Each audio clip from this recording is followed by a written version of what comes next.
Hello guys, আসসালামু আলাইকুম। কেমন আছেন সবাই? আশা করি সবাই অনেক ভালো আছেন। আমিও আল্লাহর রহমতে অনেক ভালো আছি আপনাদের দোয়ায়। আজকে আপনাদের সাথে শেয়ার করব মোরগ পোলাও রেসিপি। মোরগ পোলাওটা দেখতে যেমন সুন্দর হয়েছে, খেতেও কিন্তু অসাধারণ হয়েছিল বন্ধুরা। এভাবে আপনারা বানিয়ে খেতে পারেন, ইনশাআল্লাহ অনেক ভালো লাগবে। আমি একদম সিম্পলভাবে করে দেখিয়েছি। আশা করি আপনারা সবাই এটা এই ঈদে বানিয়ে খাবেন। এভাবে তৈরি করলে মোরগ পোলাও পরিবারের সবাই অনেক পছন্দ করবে আর আপনার প্রশংসাও করবে অনেক। চলুন তাহলে দেখা যাক রেসিপিটি। আর যদি আমার রেসিপি ভালো লাগে প্লিজ চ্যানেলটি সাবস্ক্রাইব করে পাশে থাকবেন, লাইক কমেন্ট শেয়ার করবেন।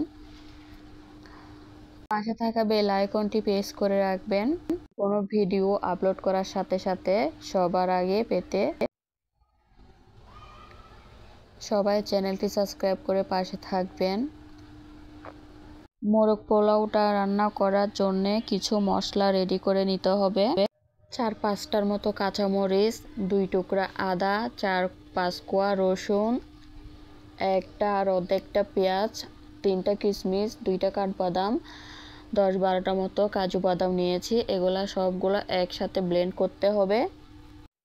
আপনারা চাইলে পাটায়ও বেটে করতে পারেন, আমি পাটায় বেটে নিয়েছি। একদম স্মুথভাবে একটা পেস্ট করে নিতে হবে। তো আমি হাফ চা চামচ পরিমাণ লবণ, হাফ চা চামচ পরিমাণ মরিচের গুঁড়া, 1 টেবিল চামচ পরিমাণ জিরার গুঁড়া, 2 টেবিল চামচ পরিমাণ রোস্ট মশলা। মশলার মধ্যে আছে জয়ত্রী, জয়ফল, লবঙ্গ একসাথে গুঁড়া করা আছে। সবগুলো উপকরণ এভাবে মিক্স করে নিচ্ছি। এভাবে মশলাটা রেডি করা থাকলে মোরগ পোলাও রান্না করাটা একদম ইজি হয়ে যায়, কোনো ঝামেলা ছাড়াই রান্না করে নিতে পারেন। তো রোস্ট করার জন্য আমি এখানে রেগুলার সাইজ থেকে একটু বড় করে পিস করে নিয়েছি, কারণ আমার মুরগিগুলো অনেক বড় ছিল সেজন্য। ভালো করে কেটে ধুয়ে পরিষ্কার করে পানি ঝরিয়ে নিয়েছি। হাফ চামচ পরিমাণ লবণ দিয়ে মুরগিটাকে ভালো করে ম্যারিনেট করে নিচ্ছি। এখানে শুধু নুন দিয়ে ম্যারিনেট করতে হবে, অন্য কিছু লাগবে না। ভালো করে ম্যারিনেট করে নিচ্ছি যাতে প্রত্যেকটা গায়ে নুন একদম ভালোভাবে মিশে যায়। 5 মিনিট রেখে দিয়েছি রেস্টে। একটা কড়াইয়ে দিয়ে দিলাম পরিমাণ মতো তেল। তেলটা ভালো করে গরম হয়ে গেলে দিয়ে দিব মুরগির পিসগুলো দিয়ে ভালো করে একটু কালার করে নিব। বেশি কালার করব না, একটু সাদা সাদা টাইপের করে রাখবো। এক পাশ উল্টে পাল্টে ভেজে নিচ্ছি ভালো করে। মুরগিটা ফ্রাই করা হয়ে গিয়েছে। আমি এরকম করে কালার করে নিয়েছি, আপনারা চাইলে আরেকটু ডিপ কালার করে ভেজে নিতে পারেন। আমি এখানে 1 কাপ পরিমাণ পেঁয়াজ কুচি দিয়ে দিয়েছি, গরম মশলা দিয়েছি, দিয়ে ভালো করে কষিয়ে নিচ্ছি। ভালো করে একটু পেঁয়াজ আর মশলাটাকে ভুনা করে নিচ্ছি। মশলাটা যখন ভালো করে ভুনা করা হয়ে যাবে তখন সেই রেডি করে রাখা মশলাটা দিয়ে দিচ্ছি। রেডি করে রাখা মশলাটা দিয়ে ভালো করে কষিয়ে নিচ্ছি যাতে মশলাটার কাঁচা ফ্লেভার চলে যায়। ভালোভাবে কষাতে হবে। কষাতে কষাতে মশলাটার যখন একটা সুন্দর স্মেল বের হবে, তেলটা যখন উপরে ভেসে উঠবে, তখন বুঝবেন যে মশলাটা পারফেক্টভাবে কষানো হয়ে গিয়েছে। তো মশলাটা কষানো হয়ে গেলে আমি এখানে হাফ কাপ পরিমাণ পানি দিয়েছি। পানিটা দিয়ে ভালো করে মিশিয়ে নিয়েছি। মেশানো হয়ে গেলে দিয়ে দিব ফ্রাই করে রাখা মুরগিটা। মাংসটা দিয়ে ভালো করে আমি একটু মিশিয়ে নিচ্ছি। আমি এই পানিতে ভালো করে কষিয়ে নিচ্ছি।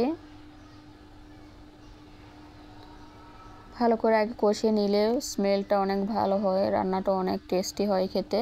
দিয়ে দিচ্ছি 2 কাপ পরিমাণ দুধ দিয়ে ভালো করে মিশিয়ে নিচ্ছি। আপনারা চাইলে পাউডার মিল্কও দিতে পারেন, আমি এখানে গরুর দুধ ব্যবহার করেছি। তো ভালো করে মিশিয়ে নিচ্ছি। মিশিয়ে আমি ঢাকনা দিয়ে ঢেকে 20 থেকে 25 মিনিট রান্না করে নিব। তো তো আমি ঢাকনাটা উঠিয়ে একটু নেড়ে দিচ্ছি। তো ভালো করে নেড়ে দিয়েছি। এবার হচ্ছে সেদ্ধ করে রাখা ডিম দিয়ে দিলাম। ডিমটা দিয়ে ভালো করে একটু পেঁয়াজের বেরেস্তা ছড়িয়ে দিয়ে আর 5 মিনিট কুক করে নিব। আমার মোরগ পোলাও একদম রেডি।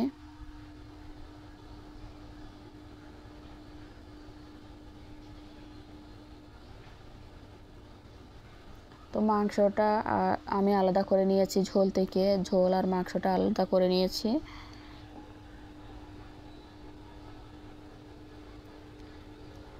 দেখো কালারটা অনেক সুন্দর হয়েছে বন্ধুরা, এভাবে ট্রাই করবেন, ইনশাল্লাহ আপনাদের অনেক ভালো লাগবে। তো আমি ভাতটা রান্না করার জন্য একটা ননস্টিকের হাঁড়িতে পরিমাণ মতো তেল দিয়েছি। একটা পেঁয়াজ কুচি গরম মশলা দিয়ে ভালো করে ভুনা করে নিচ্ছি পেঁয়াজটাকে। যখন সুন্দর একটা স্মেল বের হবে তখন হচ্ছে আমি এখানে 1 কেজি পরিমাণ পোলাওয়ের চাল দিয়ে দিচ্ছি। চালটা ভালো করে ধুয়ে আমি পানি ঝরিয়ে রেখেছিলাম। চালটাকে ভালো করে ভেজে নিচ্ছি। যত ভালো করে ভাজবেন চালটা তত পোলাওটা ভালো হবে, ঝরঝরে হবে একদম। তো আমি এখানে আদা রসুন বাটা 1 চা চামচ দিয়ে দিয়েছি। 4-5টা মতো কাঁচামরিচ দিয়ে ভালো করে ভেজে নিচ্ছি চালটাকে ভালো করে ভেজে নিতে হবে। এখানে আমি 1/2 চা চামচ পরিমাণ লবণ দিয়ে দিয়েছি। লবণটা দিয়ে ভালো করে মিশিয়ে নিয়ে আমি এখানে গরম পানি দিয়ে দিচ্ছি। ফুটন্ত গরম পানি দিতে হবে। 1 চা চামচ গুঁড়া দুধটা দিয়ে ভালো করে মিশিয়ে নিচ্ছি। মেশানো হয়ে গেলে আমি এখানে ঢেকে রান্না করে নিব 20 মিনিট।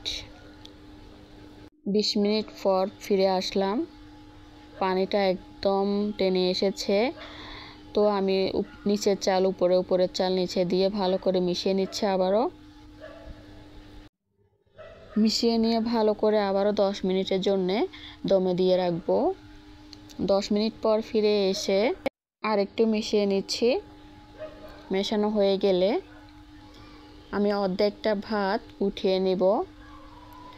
আমি মোরগ পোলাওটা 2টা লেয়ারে করব, সেজন্য অর্ধেকটা ভাত উঠিয়ে নিয়েছি। আমি মাংসটা সুন্দর করে বিছিয়ে দিচ্ছি আর কিছুটা গ্রেভিও দিয়ে দিলাম। দিয়ে উপর থেকে আবারও ভাত দিয়ে ঢেকে দিচ্ছি।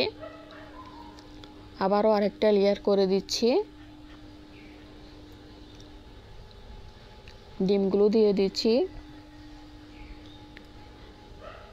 দিয়ে গ্রেভিটা দিয়ে দিলাম। গ্রেভিটা দেওয়ার পর দিয়ে দিচ্ছি 3-4টার মতো কাঁচামরিচ। কাঁচামরিচটা অপশনাল, দিলেও দিতে পারো, নাও দিলেও সমস্যা নেই।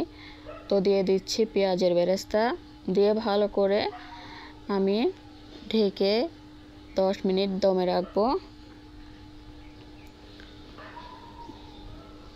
ঢেকে 10 মিনিট দমে রাখবো। 10 মিনিট পর ফিরে আসলাম। দেখুন কালারটা অনেক সুন্দর হয়েছে। কেমন হয়েছে কমেন্ট করে জানাবেন। আসসালামু আলাইকুম, আল্লাহ হাফেজ।